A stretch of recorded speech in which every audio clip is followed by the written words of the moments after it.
உழைப்பு கொஞ்சம் நஞ்சம் கிடையாது. அதெல்லாம் உனக்கு தெரியாதுடா. என் புள்ளன்னா என்ன பண்ணிருக்கணும்? கப்பல் கவுந்தா என்ன, 50 லட்சம் நஷ்டமானா என்னன்னு கார்மெண்ட்ஸை நான் எடுத்து நடத்துறேன்னு சொல்லியிருக்கணும். ஆனா நீ என்ன பண்ண? ராத்திரி பகலா ஓடின மிஷின் ஸ்கிராப்னு சொல்லியிருக்க. கம்பெனியை பில்டர்ஸ் கிட்ட வித்துட்டு பில்டர்ஸ் அங்க ஷாப்பிங் காம்ப்ளெக்ஸ் கட்ட போறதா சொன்னேன். ஆனா மகா கார்மெண்ட்ஸ் கோவிலா நினைக்கிறான். கம்பெனி அவகிட்ட கொடுத்தா கார்மெண்ட்ஸையும் காப்பாத்துவா, என் பேரையும் காப்பாத்துவா. நீங்க என்ன வேணாலும் சொல்லுங்கப்பா, நீங்க எனக்கு பெரிய துரோகத்தை பண்ணிட்டீங்க. ஆனா இதெல்லாம் நான் வேடிக்கை பார்த்துட்டு சும்மா இருப்பேன்னு மட்டும் நினைக்காதீங்க. இங்க பாரு, உன் மிரட்டலுக்கெல்லாம் பயந்தவன் நான் இல்லை. எனக்கு வேண்டியதெல்லாம் மகாவோட சம்மதம் மட்டும்தான். அவ சம்மதம் சொல்லிட்டா கம்பெனியோட பொறுப்பு அவ கைக்கு போயிடும். அதுக்கப்புறம் யாரை நினைச்சாலும் ஒன்றும் பண்ண முடியாது. வா, 50 லட்சம் ரூபாய் அவ ரெடி பண்ணி எடுத்துட்டு வந்தா பேங்க் லோன் அடைச்சிட்டு கம்பெனியை மகா எடுத்துக்குவா. அதனால நமக்கு என்ன லாபம்? ஆனா நான் இடத்த வித்து லோன் அடைச்சது போக 1 கோடி ரூபாய் ப்ராஃபிட் நம்ம கையில இருக்குன்னு சொல்றேன். இதுல எதுப்பா நல்ல ஆப்பர்ச்சுனிட்டி? நீங்களே சொல்லுங்க.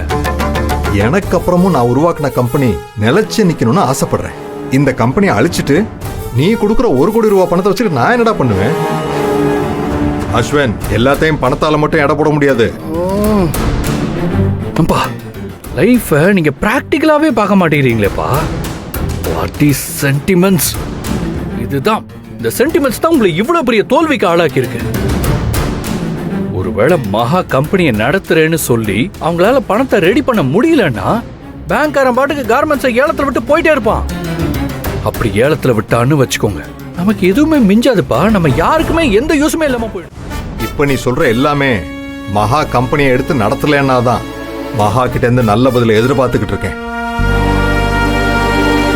நீங்க சொன்னதுக்காக மகாவும் ஆசைப்படலாம்.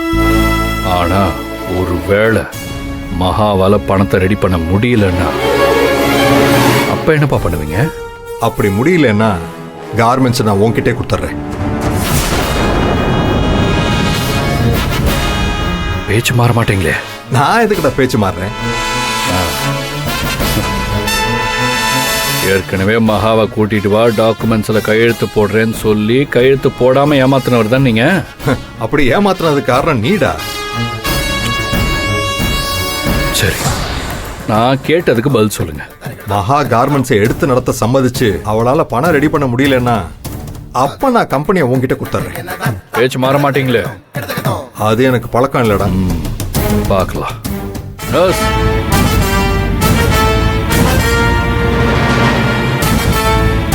மகா, எப்படியாவது பணத்தை ரெடி பண்ணி கார்மெண்ட்ஸ் இவன்ட்ட இருந்து காப்பாத்திருமா.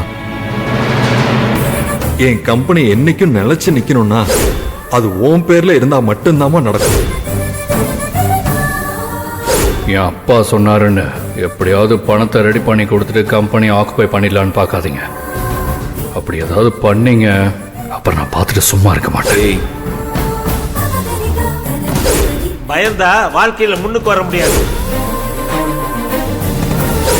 அகல கால் வச்சு மாட்டிக்க கூடாதுன்னு அட்வைஸ் பண்ணா இவர் வெறும் கையில முழம் போடுறதுக்கு சொல்லி தராரு.